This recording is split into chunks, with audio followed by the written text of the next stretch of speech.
that way, Jethro.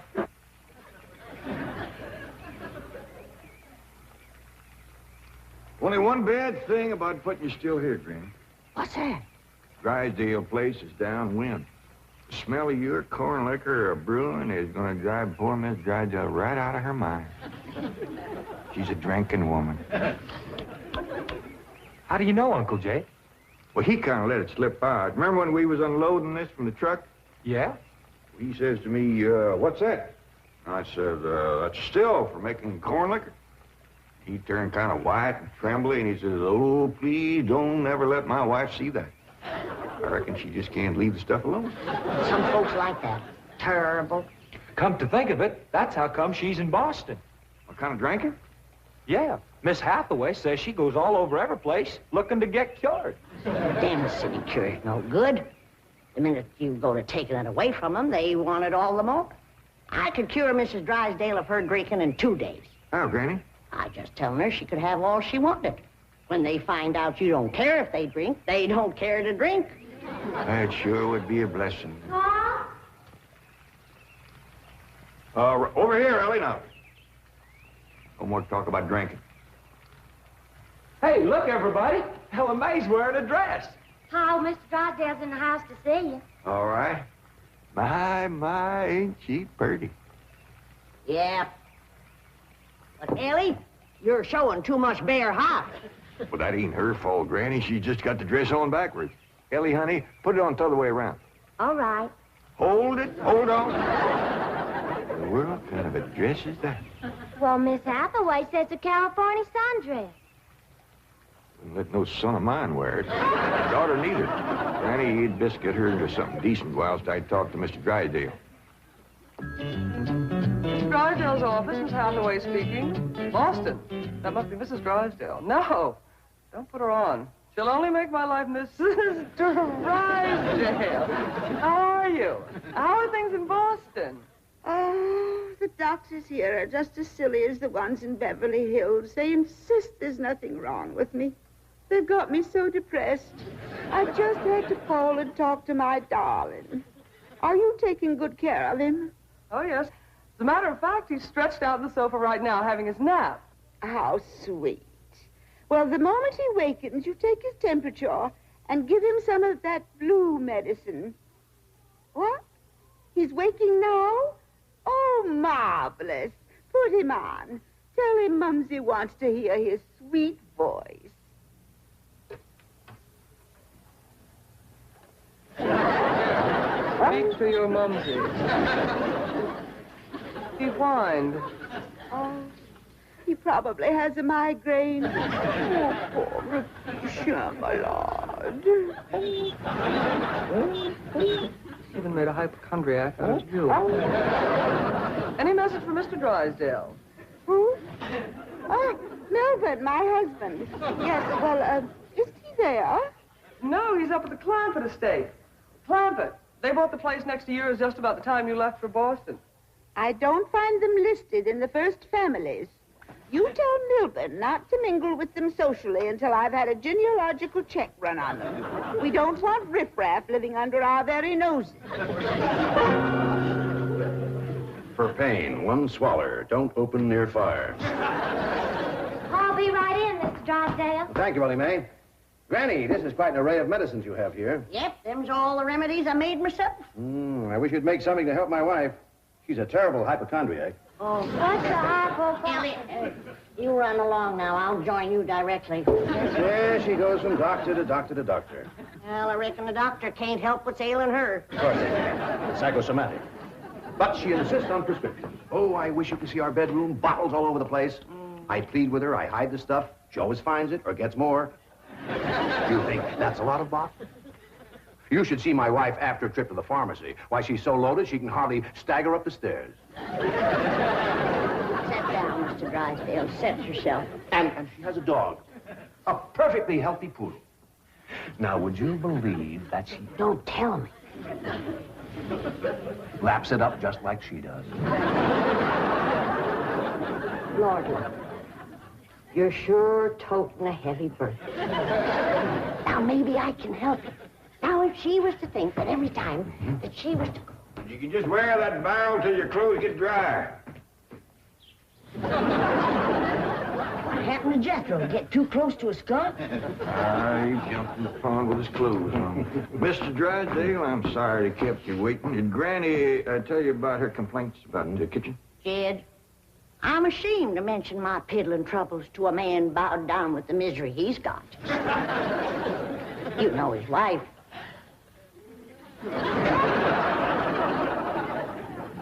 Mr. Drysdale, our hearts go out to you. And we're going to help you, ain't we, Jed? You betcha we are.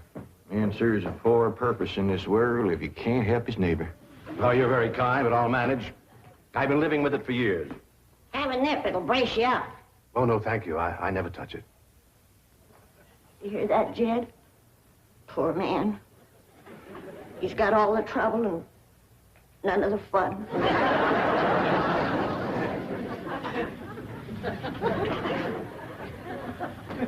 There goes a soft-hearted woman. Yeah.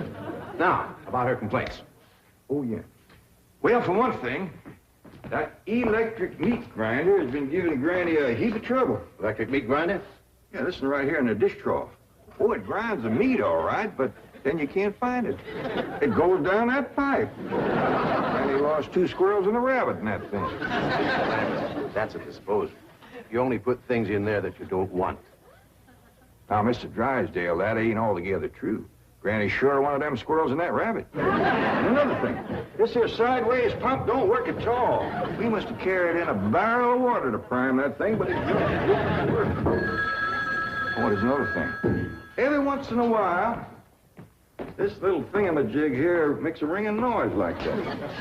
There it goes again. Well, that's the telephone. Someone's calling you. I don't hear him. They're calling you on the telephone. Say hello into it. Hello. You have to lift the receiver first. Now say it. Hello. Mr. Clampett? He said my name. Can he see through this thing? No. Mr. Clampett, may I please speak to Mr. Drysdale? Well, they sure can see, or else how would they know you're standing here? That's my secretary. She knows I'm here.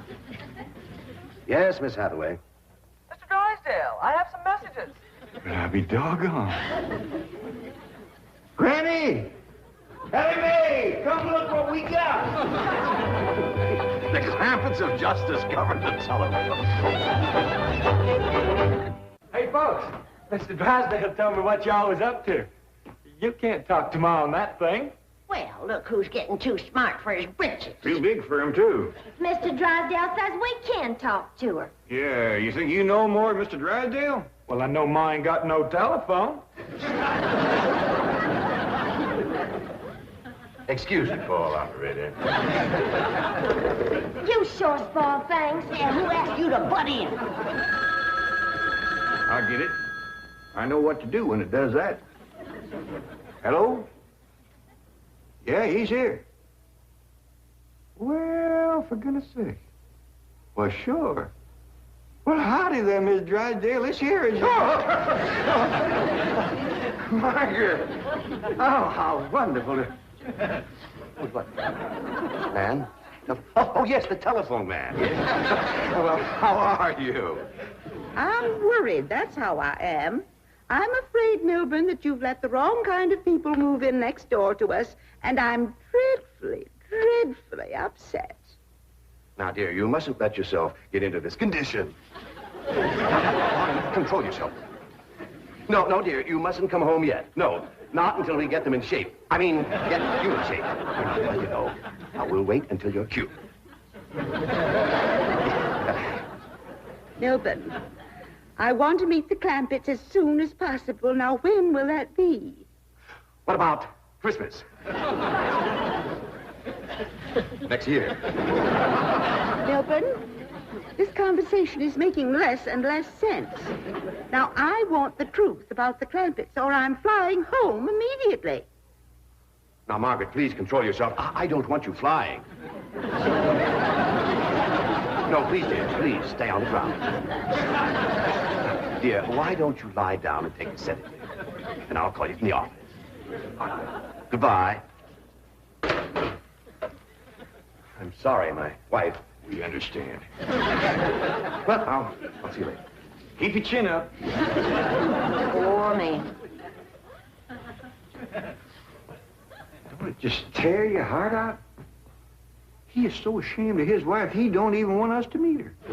What he says, she won't be cured till Christmas of next year. You gotta help me, Granny. I still say I could cure Mrs. Drysdale in 2 days. Sure be worth a try if we could get her out here.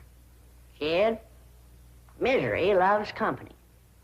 And if that poor, miserable woman thought that she had a drinking friend living next door... Granny,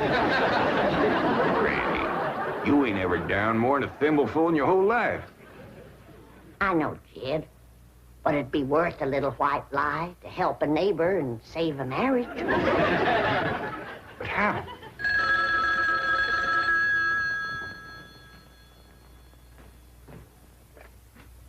Hello? Yes, ma'am. Oh, ain't that a stroke of luck, Granny? It's Mrs. Drysdale again. Well, no, ma'am, he ain't here, Mrs. Drysdale, but Granny and me'd like to talk to you. We's your next-door neighbors, the Clampetts. Listen, honey, I got my still set up not 50 feet from your back door. Now, you come on home, and you and me will get glassy-eyed, falling down crocked. We'll get juiced-at eyeballs. How does that sound to you, honey? I don't hear nothing. Me neither.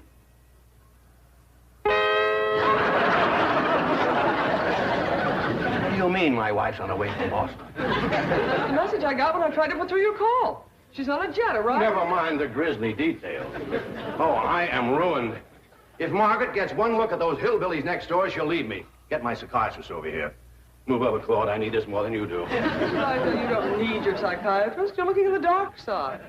There is a bright side. Of course. Your wife is an intelligent woman.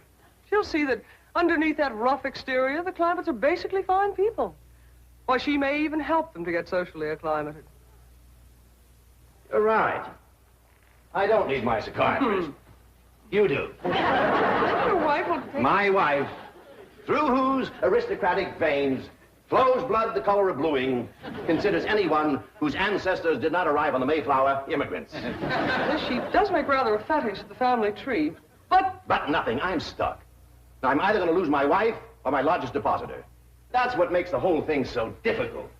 You know, I like the Clampetts, but I love my wife. Isn't life weird? She's a snob, she's a hypochondriac, she's not young and beautiful, but I love her. And now I do need my psychiatrist. Now, Mr. Drysdale, as we used to say at Vassar, que tout devient tout éclaircit. Courage will light your path. Yes, I know what I have to do. I'll go to the airport. I'll take Margaret in my arms. I'll look her in the eye and lie like a rug. I'll tell her the Clampetts have left town and put her back on the plane. I beseech you, do not become enmeshed in a web of lies. But it won't be a lie if the Clampetts are tricked into actually leaving town. But they're just getting settled. What could possibly induce them to leave town? That's your problem. Me? You expect me? But they like you. Finagle them into going to Palm Springs for a few days. No, no. I will not help you spin your deceitful web. Miss Hathaway, would you rather be an unemployed secretary or a spider with a rage? You know, I think the Clampetts might enjoy Palm Springs. Palm Springs? Where's that? It's about 125 miles from here, in the desert. Desert? Yeah, remember we crossed one of them on the way out here. All that sand? Yeah, I remember. You ain't getting me to no desert. Trees were so far apart, the woodpeckers had to tote lunch. But this is different, Granny. This is a beautiful resort with lots of trees and fine hotels and swimming pools. We got a pond for swimming right here. Ellie's out swimming right now. You didn't jump in with her clothes on, did you? I don't know. Oh, surely not. She promised to wear the lovely swim ensemble I got her. Yeah, she done just like Jethro. Here she comes with the dress shrunk clear up to her. Granny! What's the matter? All her hair come out. What? It's true. Ellie lost her beautiful hair. Heaven help her, she's bald as an eagle. May, take off your bathing cap. Oh, praise be. All right, but Ellie, you hadn't ought to went swimming with your clothes on and shrunk up that nice dress. This ain't a dress, is it, Miss Jane? No, dear, it's a beach jacket to wear over a bathing suit. Ellie Mae Clampett. Cover up your nakedness, child. That's the way everyone goes swimming out here. It's perfectly proper. Well, you wouldn't catch me in nothing like that. Me neither. Mr. Clampett, how would you like for a member of your family to become Princess of Palm Springs? What? They're holding a beauty contest at the Springs this week, and someone in this very room has the face and the figure to win. When the judges see her in a bathing suit... I told you I ain't putting on no bathing suit. Believe me, Mr. Clampett, this beautiful daughter of yours can win that Palm Springs beauty contest without even trying. Can we go, Pa? I'm sorry, Ellie Mae, but I just don't cotton to the notion of a bunch of strangers gawking at your bare limbs. Besides, we already know you're the prettiest. Why shame all them other girls? Run along and get some clothes on. Yes, sir, Pa. Mr. Clampett, I do wish you would reconsider about going to Palm Springs, even if Ellie Uncle doesn't... Jay and Duke and... Howdy, Miss Hathaway. Jane to you, Jethro. Well, Jane to you, too. Duke and me's all set to go hunting, ain't we, Duke? Jethro, have you ever hunted in the desert? No, ma'am. No, it's a fascinating place. You might even see a mirage. If there's one there, old Duke will tree it. He's the best hunting dog there is. Well, I love hunting around Palm Springs. You'll all love Palm Springs. They have wonderful hotels. Have you ever stayed in a beautiful hotel suite? No, I ain't, darling. Granny, let's you and me go and leave these two lovebirds alone. No, wait, please, let me take you all to Palm Springs. Well, I'll tell you what. Why don't you take Jethro and Ellie Mae and me and Granny will stay here? Well, but then Mrs. Drysdale would see. I mean... Is Drysdale coming home? Is that why you was trying to get us out of town so we wouldn't meet her?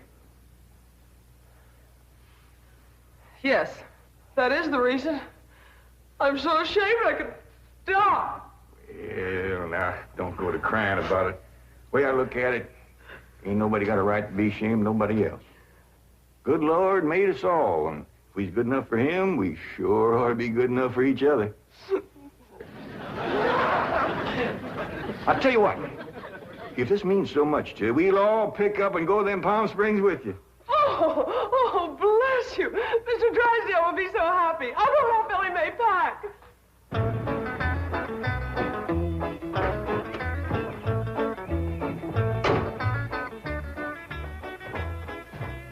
There, Elbert. The Clampetts gardener shouldn't leave his car parked in the front driveway that way. Oh, you're absolutely right, dear, yes. Oh, Margaret, don't you want to stop at home first and freshen up? Take some medicine or something? Milburn, I have just flown 3,000 miles to meet the Clampetts, and I intend to meet them right now. Well, Don, they're probably out of town. You see, they travel extensively. Oh, they're wonderful people. It'd be a shame if you missed them. But I know how anxious you are to get back to Boston and your doctors. And Sonny. How is Sonny? How's he like Harvard this year? Is it Yale, Princeton, Dartmouth? Let's go ask him. Milburn, what is the matter with you? Milburn, let go. Let go, you hear me? Let go, I say. Let go. Have you gone mad? Let go, you beast. Step aside, lady. I'll shoot it.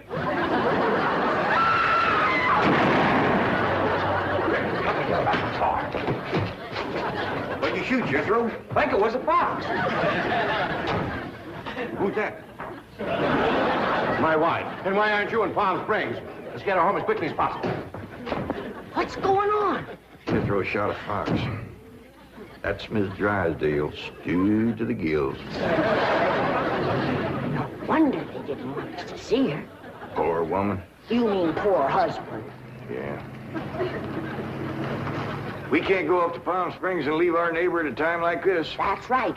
We gotta pitch in and see that his wife gets cured. Uncle Jed, are we going hunting? Might as well. It'll be a while before she sleeps that one off. Well, I hope there's some possum around. These skinny old California foxes ain't worth shooting at.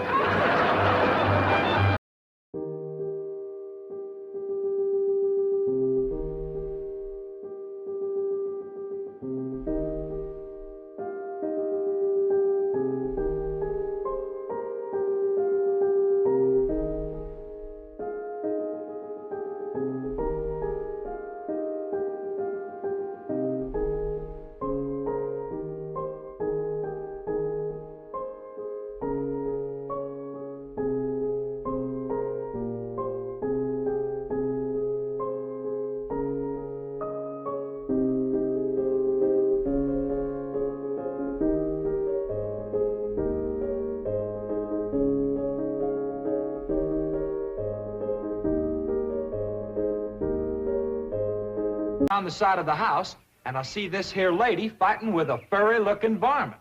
Turned out it was Miss Drysdale. No, Uncle Jed, it was a fox. The lady was Miss Drysdale. Oh, yeah. So I grabs up the shotgun, and I says, step aside, lady, and I'll shoot it. Well, instead of that, she whipped around and throwed that thing in the air. Well, I shot it on the fly with both barrels. Blew my wife's fox fur to shreds. No wonder she fainted dead away. I caught her just in time. The chauffeur had to help me get her into the car. She was out like a light. She was stewed to the gills. You said it took 2 men to get her back in the car. You know, Jethro, could be that there fox was Miss Drysdale's pet. Why in tarnation would she want a sneaky old fox for a pet? 'Cause them kind of people are liable to do anything. What kind of people? Ask your pa. Well, I reckon I can't protect you from the ugly side of life forever. You see, Miss Drysdale is what city folks calls what was their husband called it, Granny? Hypochondriac. Yeah. That means she drinks a little. Well, let's be thankful for one thing, Mr. Drysdale. What's that? The tree outside the window. It completely obscures her view of the Clampett estate. Yes. And if that tree should ever lose its leaves and she gets one look at those hillbillies... It shall not happen. The Clampetts have agreed to accompany me to Palm Springs. Fine, fine. Now, you keep them there until I get Margaret back to Boston. Can do and will do. Maybe it's for the best that you know about that poor woman next door, Ellie. Now you can pitch in and help us get her cured. Yep. I'll need you to help find the makings from a sobering up mash. That's what I'll give her first. But Miss Jane said she was taking us to Palm Springs. Folks don't run off and leave the neighbors when he's in trouble. What all you gonna need for your sobering up mash, Granny? Well, most of the stuff I got. But it takes pecan root, wretchweed, sourdough, skunk oil, chimney soot, spider webs, horsebeard, snake wort, pepper leaves, chicken gizzards, stump water, coal oil, slippery elm ooze, and turpentine, and a few more things that's secret. Oh, and the biggest toad you can find. Granny, you use a live toad? That's just for testing. I give it a swaller to see how far it jumps. Last time Granny used a sobering up mash, set a new record. Clean over the top of Elverny Bradshaw's clothesline. That's tall jumping for a toad. Oh, this wasn't no toad. This was Elverny's husband, Homer. It was him Granny was sobering up. Welly, if you're going out in the brush hunting stuff for Granny, you'd best put on some old clothes. Okay, Pop. Well, let's get it going.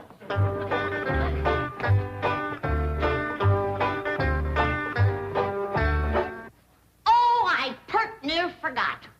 I have to have some goat's milk. After Mrs. Drysdale takes my sobering up mash, she has to have fresh goat's milk every half hour to stop the burning. Well, I reckon Jethro can borrow some. Well-to-do neighborhood like this, folks is bound to keep goats. Everybody except us. We ain't even got a cow. Nor pigs neither. Nor chickens. We ain't even got nothing to pull a plow. You're supposed to be so dad blame rich. I'll bet we're the only family in Beverly Hills that ain't got a mule. I reckon it is high time I was stocking this place. Even Mr. Drysdale's been after me to buy some cattle. Well, good for him. Yeah, just the other day he says to me, Mr. Clampett, you got $25 million in cash. You ought to put some of that money into stock.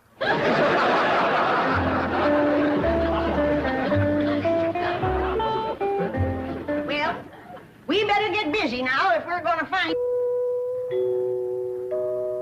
There goes that music again. Jethro, did you ever find out where that's coming from? No, sir, I didn't. Every time I went to looking for it, somebody always come to the door. This time I'm gonna find it for sure. Yeah, good hunting. Me and Granny will be figuring out what stock to buy.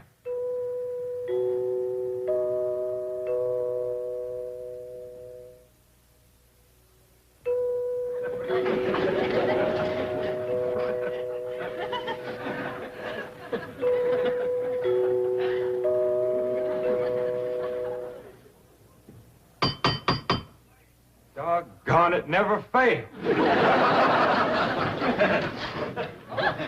Howdy, Miss Hathaway. Oh, please stop calling me Miss Hathaway. Now, if I can call you by your first name, Jethro, surely you can do the same for me. But, Please? well, howdy, Miss Jethro. How about calling me Jane?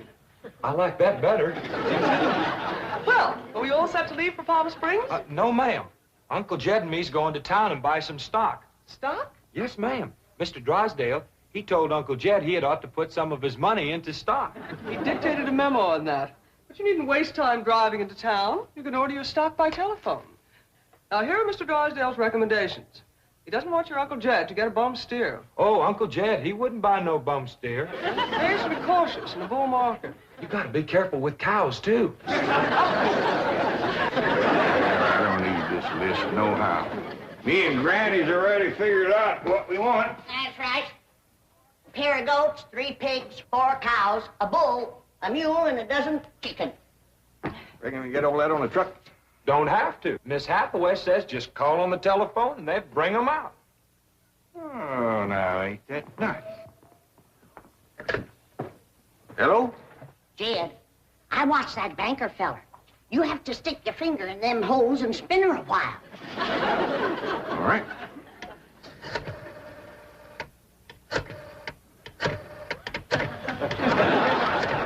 Reckon that ought to do it. Operator. Oh, howdy, ma'am. This here is Jed Clampett. I'd like to buy some stock. What number do you wish? Number? Oh, a couple of goats, 3 pigs, 4 cows, a bull, a mule, and a dozen chickens. I'll give you information. Well, thank you, ma'am. I appreciate all the information you can give me. It's the first time I ever bought stock on the telephone. Perhaps I'd better connect you with a supervisor. 2 heads is better than 1. Supervisor speaking. May I help you? Well, thank you, ma'am. This here is Jed Clampett. I'd like to buy some stock.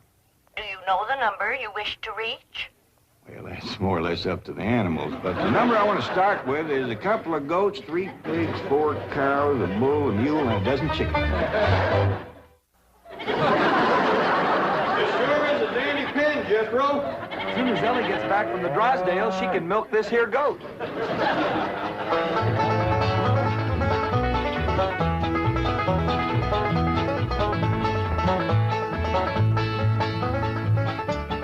Mr. Drysdale sure has got a nice house, ain't he, Granny? Yep. Nice house, nice car, nice job. But the evil of drink has sure laid a heavy hand on his heart. Never forget, Ellie, drinking is a curse. But you take a drink now and then, Granny. Never more than a thimbleful.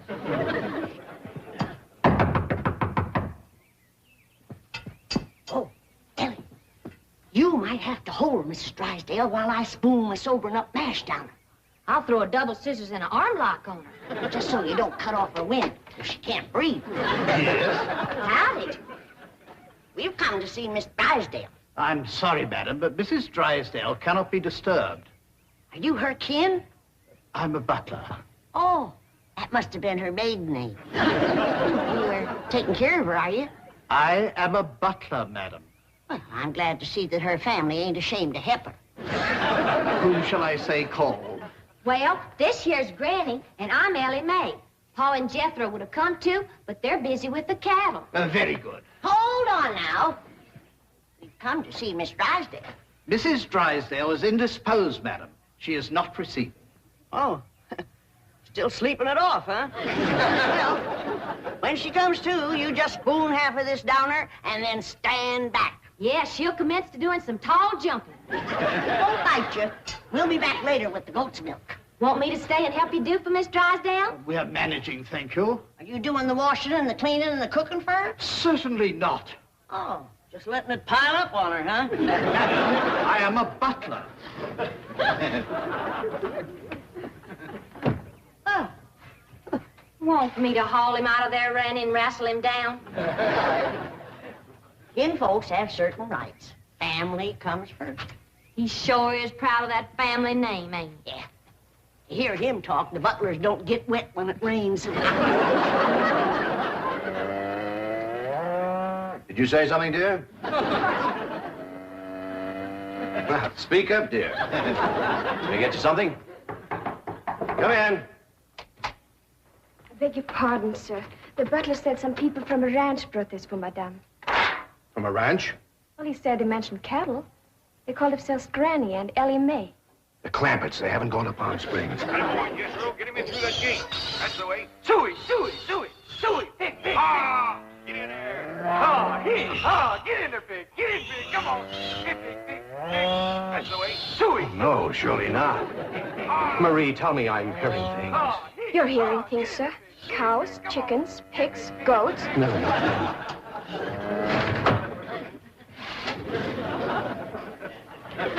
Anything I can do, sir? Pray, Marie. Pray. Yes, sir, Mr. Drysdale. I finally took your advice and put some of my money in stock. How's that goat milk, Ellie? Just fine, Pa. It sure is a dandy pen, Mr. Drysdale. Yeah, good stout fence around outside. Of course, that one across the middle ain't so much. Bulls already jumped it twice, and it ain't even mating season.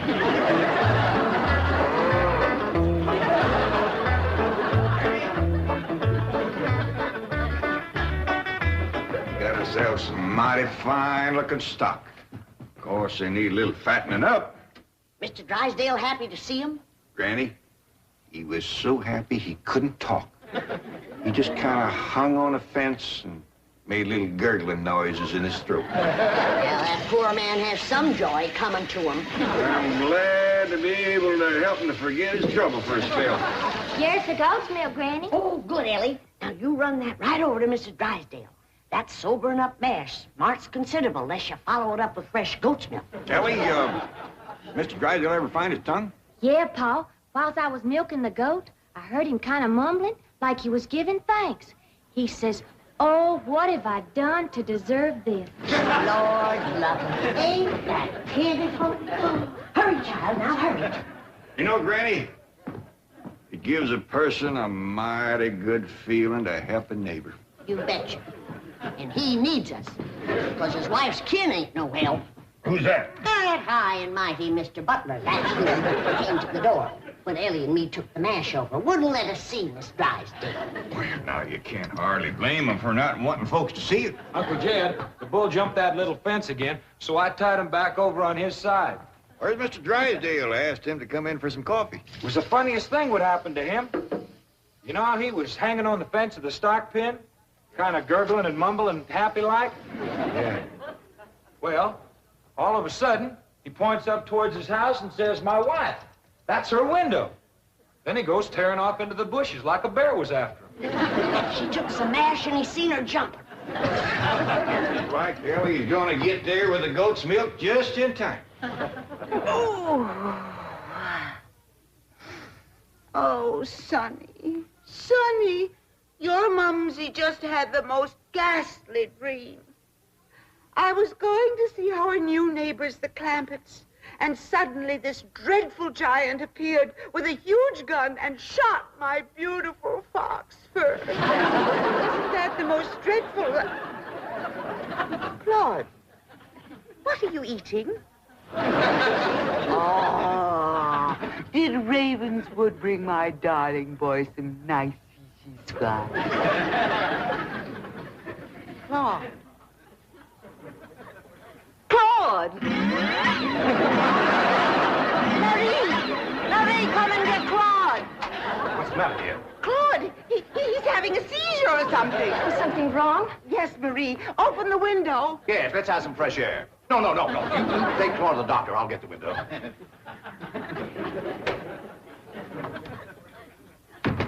Well, darling, how do you feel? Dreadful. My nerves are shattered. Open the window, dear. Well, it might not be good for you, Margaret. Oh, don't be silly, Milburn. I need oxygen. Besides, I adore the fragrance of that jasmine that grows on the fence of that tennis court next door. Now, open the window. All right, dear, but first I have a surprise. Surprise? Don't move. I'll be right back. Granny, that there butler fellow wouldn't let me through that door again. And he wouldn't take this milk, neither. Why not? He said he wouldn't touch nothing more from us without it was sterilized. What's sterilized? Oh, we had that in school once. That means soaked in alcohol. Alcohol? Appears to me like Mr. Drysdale's got 2 drinkers on his hands. Mrs. Drysdale must be in terrible shape. Fighting me, scratching and clawing people and everything. How do you know? I heard her yelling and screaming clean from upstairs. She says, Marie, Marie, come and get Claude. Sure enough, pretty soon, this poor girl come a-running down yelling. Take me to the doctor. I got Claude. Family or no family, that woman needs help, and by thunder, she's gonna get it. Surprise! Surprise! Milburn, have you taken leave of your senses? You know I'm much too nervous to watch television. But, darling, the doctors in Boston said your nerves were just fine. Those Boston doctors. They had the audacity to tell me that I was perfectly healthy. I said, I'm not paying you all that money to tell me I'm healthy. Milburn, I do not want to watch television. Well, you don't have to watch it, dear. Just listen. There's an exciting Western on. Weston, Milburn, shut that off and open the window. I will. Oh, there we are. Milburn, are you going to open the window or am I? I am, dear.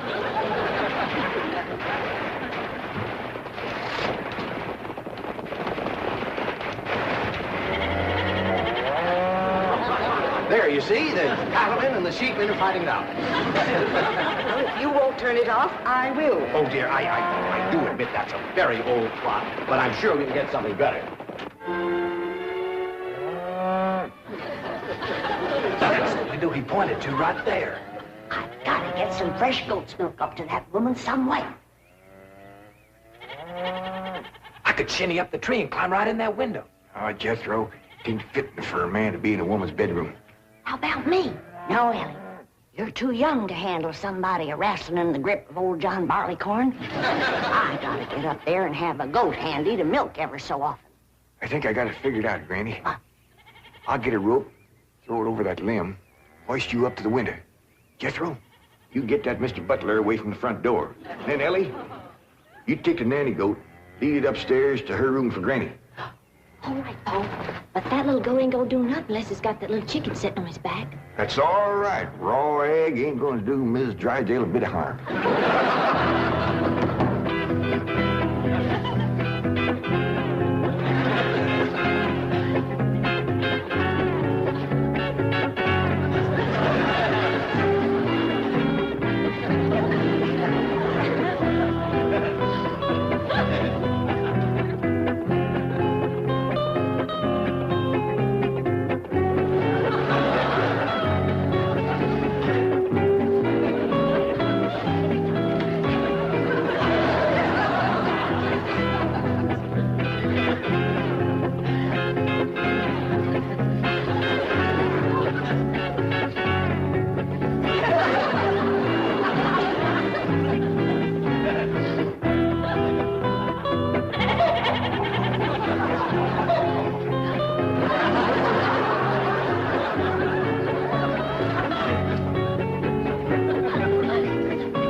Margaret, what are you doing? Packing. I'm leaving immediately. Oh, don't leave me. I love you. I love you too, Milburn. Why don't you come to Boston with me? You haven't seen Sonny for a long time. I don't understand. Why have you suddenly decided to go back to Boston? To see those doctors. Let them dare to tell me now I don't have a nervous condition. I'm even having hallucinations. It's wonderful. Hallucinations? I just saw a witch fly by that window, and there's a goat in the bathtub with a chicken riding on its back. Oh, you couldn't see them, dear. Only someone with my shattered nervous system. There goes the witch again. Oh, Milburn, I'm the happiest woman in the world. It's marvelous. Wait until those doctors hear this. Can't get in the attic and she won't open the window. Heist me up again. Here, Milburn. Let's have a vitamin toast to my coming triumph.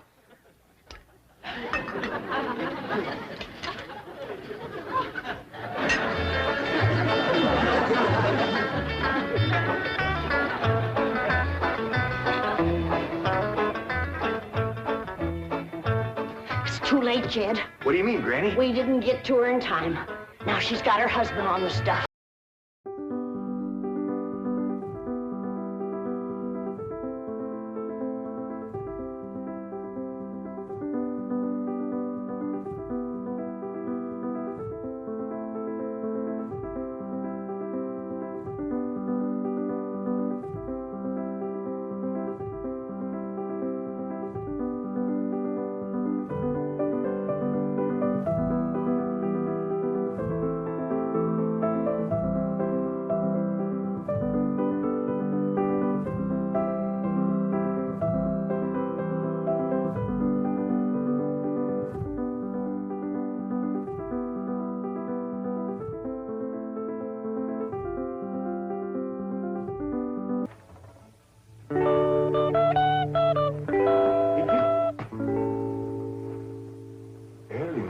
Clampetts.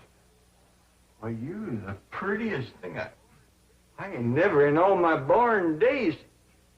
How'd old mountain goat like me ever get a young'un like you? You're a queen. That's what you are in that shiny dress standing there. You're a queen. Feel it, Paul. It's slicker than a toad's belly. I'll be if it ain't. What kind of dress they call that? This is what you call a ball gown.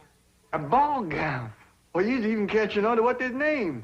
Well, Miss Hathaway, she pinned a piece of paper onto every dress she got me, telling what it was for. You better tote along the shotgun, keep fellas away. Oh, no, Paul. That's what I'm going out for, to meet some fellas. Hallelujah. You know, you're going to find out something I've been saying is the truth. You don't have to dress up in boys' clothes to have fun with boys. I'm going to keep my promise, Paul. I ain't going to wear nothing but dresses for 3 whole days. And I'm going to keep my promise, too. If you don't have just as much fun as you did climbing trees and wrestling, you can go back to wearing your pants and shirt. Goodbye, Paul.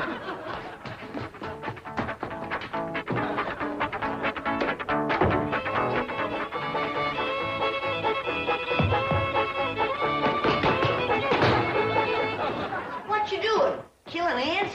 Hey, this place ain't got no ants. I'll tell you something else it ain't got. That's me.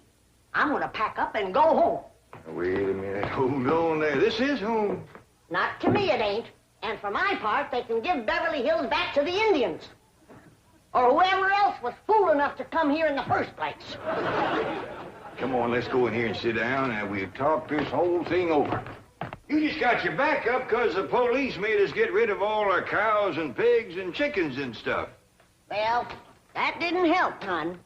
But if they don't allow folks to have stock, why have they got that all-fired fancy stock pen down there? Well, Granny, it turned out that there was something called a tennis court. What in tarnation is a tennis? I don't know, but one of these days we'll get us a pair of them and go to raise them out there. Well, you go to raising them. I'm going back home, where I can get some good things in life, like hog jowls and possum shank. Now, hold on, Granny. Jethro's out hunting possums right now. He won't find none. I've been all over these Beverly Hills, and I tell you it ain't easy. Climbing fences and walls and jumping over hedges to get around those cement ponds where there are a lot of half-naked women laying there smearing themselves with oil and yelling at you to get out, get out. I tell you, Jed, this place is full of the laziest, greasiest, unfriendliest mess of people I ever did lay my eyes on. Here's Jethro. Hi, boy. What'd you get? I got chased by a fellow with a club. Now, you hear that, Jed? It says Beverly Hillbillies picking on a little boy like Jed. Come on, Jethro, load up the truck and let's head for home. Hold on. I think I know what's ailing you two. You're just plain old homesick. Well, I'm sick of this home, I can tell you that. Yeah, now I got a surprise. I've been kind of saving. I reckon now's good times any to let the cat out of the bag. We need pigs and chickens, and he gets us a cat. Now, that ain't the surprise, Granny. The surprise is Pearl's coming out here. Ma's coming out here? Yeah, and she's bringing your sister Jethrine. Hot diggity dog. Yeah, I wrote her a letter. I said, Pearl, I says, why don't you come out here and bring Jethrine? We got lots of room and plenty to eat, and we sure is a hanker to see you. Oh, boy. I gotta get us some possum now, because if there's one thing Ma and Jethrine likes, it's grits and possum shanks. You don't look particular cheered up, Granny. Jed, you might fool that boy with a story like that, but not me. What do you mean? Since when can you write letters? No, Granny, now wait a minute. Wait a minute. Granny, I didn't write that letter by hand. Held the pencil betwixt your toes, did you? No, I wrote it by a new way. The banker's secretary showed me. It's called dictation. What's dictation? Oh, it's wonderful, Granny. You just talk and she writes it down. She sure must write fast. Yeah, with a bad hand, too. She got a bad hand? This one, she calls it her shorthand. I don't care how many letters you dictate, Jed. Pearl ain't a-coming out here. Leastwise, not right now. Well, sure she is, Granny. She's looking to find a husband for Jethrine. I'll tell you who Pearl is a-looking to get a husband for her. Pearl. And I think she's got her cap set for that oil man that bought your swamp. Mr. Brewster? Why, he lives clean over to Tulsa. Yeah, but pumping oil brings him over to your place. And I'll bet you pigs to polecats that when he shows up, Pearl ain't fur behind.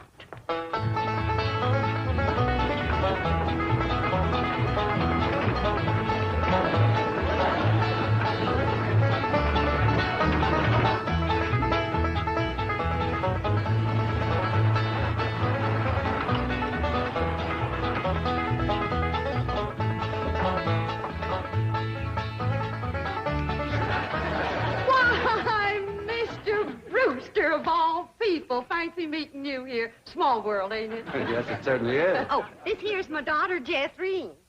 This is Mr. Brewster, dear. I'm pleased to meet you, young lady. Hi. May I give you a hand, Mrs. Bodine? Oh, thank you. Stay in the buggy, dear. Careful now. There we are. Well, I see you girls are on your way to a Halloween party. What kind of party? Halloween. What's a Halloween? You don't celebrate Halloween here in the hills? Well, I never heard of it. What's it like? Well, it's an occasion where everyone gets dressed up in their most beautiful clothes. Oh, these old things, they're just something I threw together myself. Well, they look like they came from Saks. Well, they didn't. I made them with store-bought yard goods. Didn't I, Jethrine? Yes, sir. Well, what brings you girls here on this beautiful Indian summer day? Following you. we was headed this way anyway. I promised to keep an eye on the old home place for Cousin Jed, remember? Oh, I hope he won't mind that I had a telephone put in the cabin. You see, we're using it as a sort of a field office. Oh, he won't mind. Especially if you would show it to me and I could see for myself that there was no damage done to the cabin. Well, that's quite all right. Come along, huh? Stay in the buggy, dear. Well, perhaps you'd like to stretch your leg. They're long enough now. Jethrine's awful tall for age. She takes after her father. Her late father, that is. I'm a widow. Yes, I believe you told me. Oh, that's right. That's when you told me you was a widower. Yes. You, still are, I suppose. A widower? No, yes. Stay in the buggy, dear. Look at that fruit there. Did you ever in your whole born days ever see anything as pretty as that fruit? Don't spoil neither. Don't taste neither. Oh, now. Jethro ate a whole bunch of them grapes. 2 apples, a pear, and a whole handful of strawberries. And he said there wasn't one bit of juice in the whole kit and caboodle of them. He said it was dry as wax.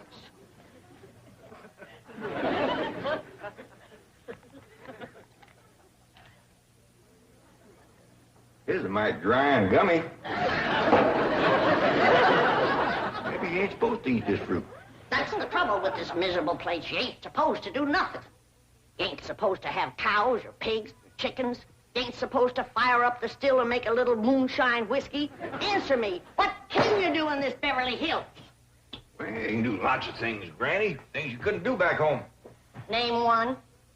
Well, you can call up your friends on the telephone. No, you can't. Why not? 'Cause we ain't got no friends, that's why not. There ain't been one neighbor come a-calling on us since we moved in here. Oh, so that's what's ailing you. Nobody's been coming to call. Well, now you gotta remember what Pearl said. This here is Beverly Hills where the movie stars live. What's that got to do with it? What's that got to do with being friendly? Nothing. I just thought it might sidetrack you. Well, it didn't. Movie stars are people just like us, ain't they? Yeah, certainly prettier. Wouldn't it be worth waiting for if one of these days there come a knock on the door, and we go to answer it, we open up the door, and standing there would be Mary Pickford. Mary Pickford? Yeah, with the golden curls hanging down her back, and her pretty little rosebud mouth saying friendly things like, howdy there, I'm Mary Pickford. What would you say to that? I'd say, who's Mary Pickford? That's what I Granny, she's America's sweetheart. You know that movie house where Pearl plays Piano on Saturday nights? I heard of it. Well, she says little old Mary is everybody's favorite. Well, tell me this. If Mary Pickford moved in that little cabin down the creek from us back home, what would we do? Oh, we'd have gone calling and brought her over a mess of pone and skinned possum. Yeah. And has Mary Pickford brought us a mess of pone and skinned possum? No, she ain't. You gotta remember, Granny, she probably spent 4 or 5 hours a day just fooling with and combing that beautiful curls hanging clear down Uncle Jan! Well, hello, Jethro. What'd you get this time? I got arrested. Yeah. Policeman, he took my gun away. He said they don't allow hunting in Beverly Hills. That does it. That does it. Then he pointed to old Duke here. He said that dog had his rabies shot. And I said, no, sir, that dog ain't had nothing shot. I'm careful with a gun. What'd he say? He said, oh, wise guy, huh? So he put Duke and me in his police car. But we jumped out and run. Oh, is Ma and Jethro here yet? No, and they ain't a-coming. Now, if you want to see your ma and your sis, you pack up that truck, and you and me will skedaddle back home where folks is friendly. Now, Granny. Oh, God, if she ain't the muliest little woman. Granny, now, just a minute. Now, Granny, will you just let me say one thing? Well, you be quick, because I got a long trip ahead of me.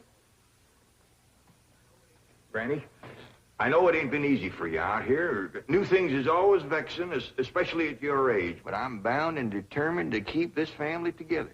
And if you go back to the hills, we's all going with you. I'm asking you, please, to stay. Not for my sake, but for Ellie Mae. Granny, what this place has done for her is a plain miracle. Why, that wild Injun has become a grand lady. I wish you could have seen her go out that door looking like a queen in a picture book. I tell you, I just wanted to sit down and bawl, the way you done when I married her ma. Now, she's just... She's out there now. Now, just wait, Granny. Wait till you see. In here, Ellie Mae. Huh? You sure was right. Oh, Hoggin, you don't have to wear boys' clothes to have fun with boys. Mae, you promised me you wouldn't wrestle. I ain't been wrestling. Then what have you been doing in your ball gown? Doing what I'm supposed to do, playing ball. Oh, I made 2 touchdowns and kicked 3 field goals. This is the phone I was telling you about. It's called a field telephone. Now, with this, I can communicate directly with the men working at the drilling site.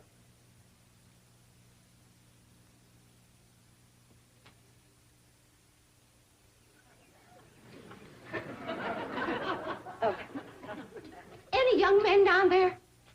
Oh, yes. Any unmarried young men? I'm sure there are.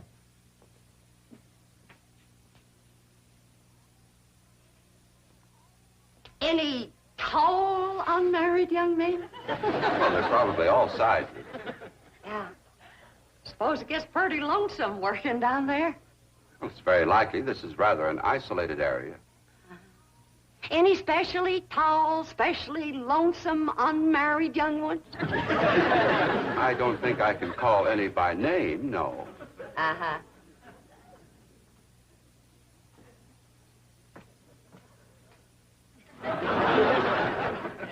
Well, I was just wondering.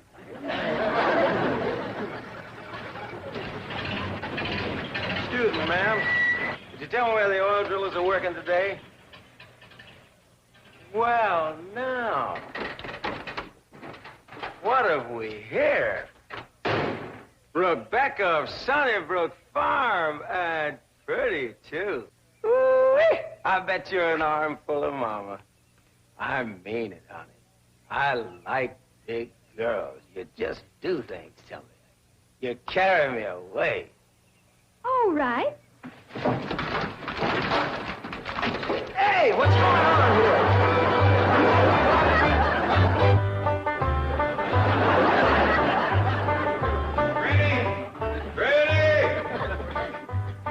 There you are. What are you doing? I'm figuring. And I figure best when I'm fishing. Ain't no fish in there. I ain't fishing for fish. I'm fishing for figuring. Hey, what kind of figuring you fishing for? I'm fishing to figure how I can get home. Granny, I've been doing some figuring, too. You know, I think I got it figured out how come the neighbors ain't come to visit us. I'm listening. Well, I got it figured. Out here in Beverly Hills, instead of them coming to see us, we go to see them. How come? Oh, I don't know how come. That's just the way I got it figured. Mighty convenient figuring. Granny, it wouldn't do no harm and to give it a try. A lot of things is different out here. Well, I'll fish on it for a spell.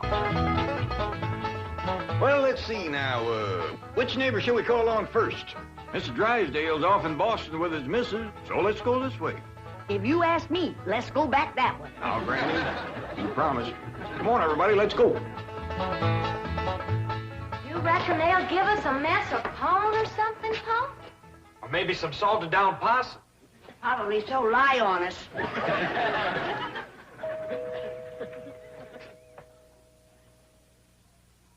I'm not expecting anyone, Agnes. Oh, it's probably just them children playing trick-or-treat, ma'am.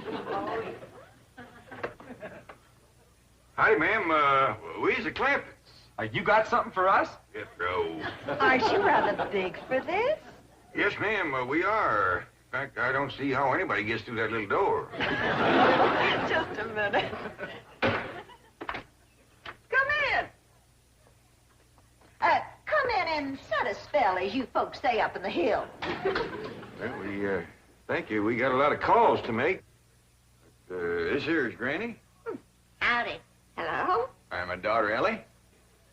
Oh. My nephew, Jethro. Oh. And I'm Jed. Hello, Jed. I'm Agnes. Just call me Aggie. Mighty nice place you got here, Aggie. Oh, shucks, 'tain't nothing but a heap of bricks, but we call it home. Well, sure is nice to meet up with you. Oh, now, wait just a minute. I got something for you. Wait a second. Here you go, Granny, and Ellie, that's you, and Jethro, you and Jeff. There. Yeah, thank you. That's mighty neighborly of you. And you must come and see us sometime. Yeah, we'll go hunting together. Hey, Aggie, you like to play football? Love it. Well, there's a whole bunch of fellas that plays in the pasture down the way a piece. And they'd like it just fine if I could bring some more girls along. Now, don't forget. Please, can we go out now? Not yet, children. Not till it gets dark.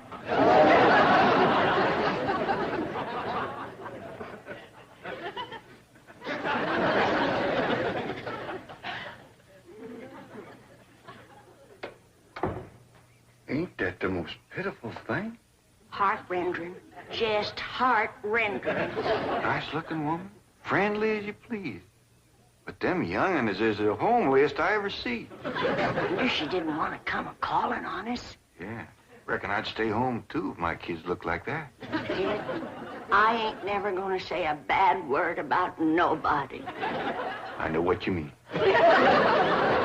Diggies, every house we went to, they was nice to us, wasn't they? Sure was, Dad. Hey, listen, everybody. I got an idea. Let's call up Cousin Pearl and tell her to come on out here. Uncle Jed, you can't call Ma on the telephone. Drysdale said we could call anybody we had in mind to. Well, Ma, she ain't got no telephone at home. Don't matter. She ain't never home nohow. The way I look at it, you can't never tell what you can do until you try. Don't forget to spin the wheel.